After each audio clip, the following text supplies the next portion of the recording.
దాన్ని ఉన్న వాటిలో అతి పెద్ద కాయ కొబ్బరికాయ బాగా బండనే ఉంది.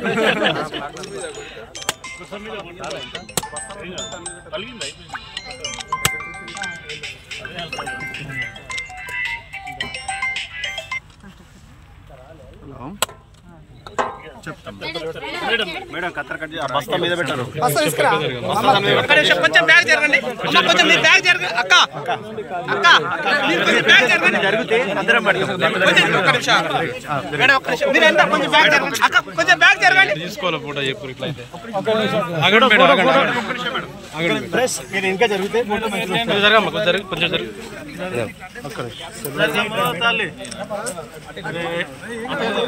బ్యాగ్ పోయిండి అమ్మా.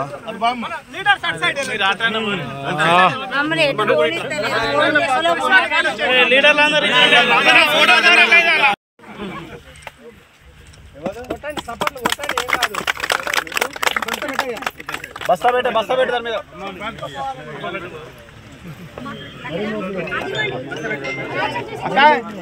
అధికారులు ఉండాలని చెప్పిన మళ్ళా మీరు పోయి ముందు ఏం చెప్పాలి? ఉండేందుకు చెప్పు, అధికారులు ఉండాలి సార్. మ్యాచ్ చూడమని వాళ్ళ ప్రోగ్రామ్ కొద్దిగా మీరు కొద్దిగా క్యాబేజ్ వాళ్ళ అధికారులు ఉంటారు, బాగుండదు కదా.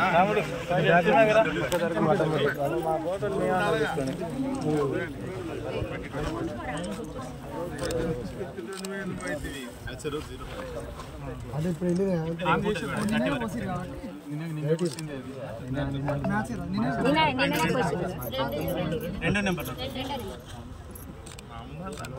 45 ఉంది.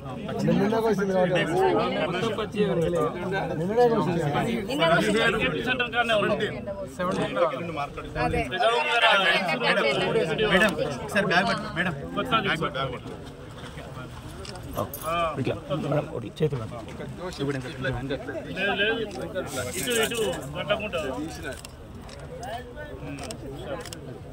ఓకే.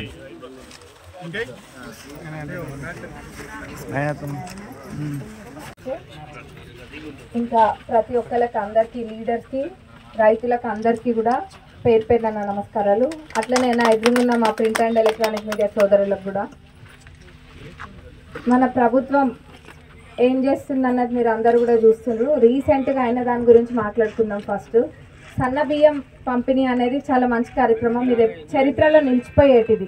సన్న బియ్యం మన ఉగాది రోజు లాంచ్ చేయడం జరిగింది. అంటే మన తెలుగు నూతన సంవత్సరం రోజు ఈ సన్న బియ్యం పంపిణీ కార్యక్రమం అనే స్కీమ్ లాంచ్ చేయడం జరిగింది. 4-5 రోడ్ల పైనుంచి కూడా ఇవి రేషన్ షాప్లలో ఇస్తున్నారు. అన్ని 6 మండలాలలో అన్ని 1-2 రేషన్ షాప్లకు నేను పోయినా చూసిన బియ్యము. అట్లనే ఒక దగ్గర వండిన దగ్గర కూడా వెళ్ళి వాళ్ళ ఇంటికి వెళ్ళి తిన్నా. చాలా బాగుంది సన్న బియ్యం. గతంలో దొడ్డు బియ్యం వచ్చేది. ఆ దొడ్డు బియ్యం ఎంతమంది తినేటోళ్ళ ఎవరు కూడా తినట్లేదు. ఏదో ఇంతకుముందు తినేటోళ్ళేమో కానీ 10-15 ఏళ్ళ నుంచి కూడా ఎవ్వరు దొడ్డు బియ్యాన్ని తింటలేరు. మరి మన ప్రభుత్వం, మన ప్రజాప్రభుత్వం, మన గౌరవ ముఖ్యమంత్రి గారు, అట్లనే మన మంత్రులు, ఉప ముఖ్యమంత్రి గారు అందరు ఆలోచన చేసి ఇన్ని కోట్లు ఖర్చు చేస్తుంది ప్రభుత్వం. దొడ్డు బియ్యం ఇవ్వడానికైనా ఖర్చు అవుతుంది, ఖర్చు అస్సలు కావట్లేదని కాదు. మరి ఇచ్చినప్పుడు వీళ్ళు ఏం చేస్తున్నారు? ఆ దొడ్డు బియ్యాన్ని తింటలేరు.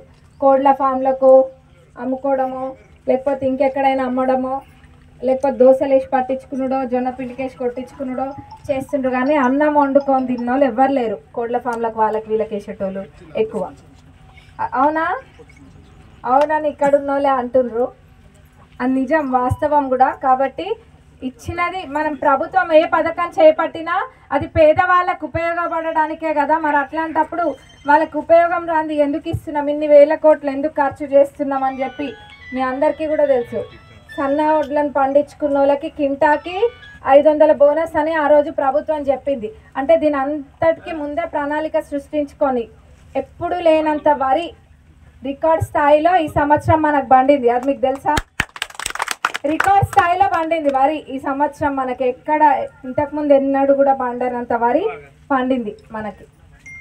అందులో ఈ సన్న బియ్యము ప్రతి ఒక్కరికి ఉపయోగపడుతుంది. ఇదే కాదు, ప్రజాప్రభుత్వంలో ఏ కార్యక్రమం చేపట్టినా, ఏ పథకం తీసుకున్నా పేదవాళ్ళకి అది ఉపయోగపడే విధంగా ఎట్లా వెళ్తుందన్న ఆలోచనతో మనం చేస్తాం. అంతేగాని ఏదో చేసినామా, ఇచ్చినామా, చేతులు దులుపుకున్నామా కాదు. అది మీకు ఉపయోగపడుతుందా లేదా అంతే.